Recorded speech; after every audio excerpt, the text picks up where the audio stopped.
shir inoo gudoomiyay ra'iisul wasaaraha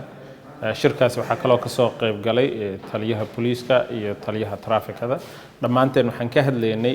badqabka baabuurta xamuulka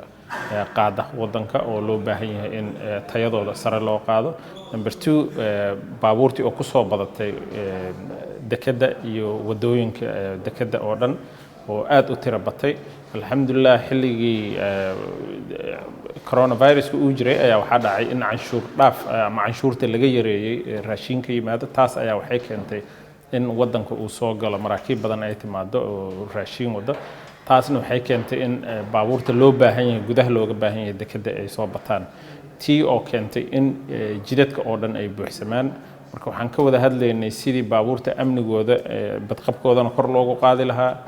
amniga baabuurta loo xasilin lahaa loogana ilaalin lahaa wadooyinka iyo jaamka sidii looga ilaalin lahaa arintaasna go'aano ayaa laga gaaray go'aanadiina hadda ayaan fulintooda insha Allah taala aan galayna waxa kale oo dib u bilaabeynaa insha Allah taala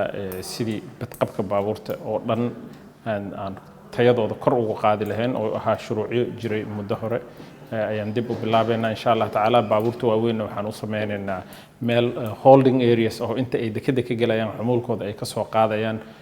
jidadka ahayn oo lagu sii hayo haddii Ilaahay ka raali noqdo iyo sidii aan ugu fududeyn lahayn dekada marka ay alaabta ka soo degto baabuurku uu galo isla markii inuu ka soo qaato uu soo baxo service-kooda loogu dadejin lahaa meesha hadda mararka qaarkood ay ku daahaan in markabka laga dejiyo ama qalabka wax raro ay yar yihiin sidii loo boobsiin lahaa oo ganacsatadana loogu fududeyn lahaa waxooda ayaan ka ballanay hadda haddii Ilaahay ka raali noqdo guddi ayaa loo saaray guddigaasna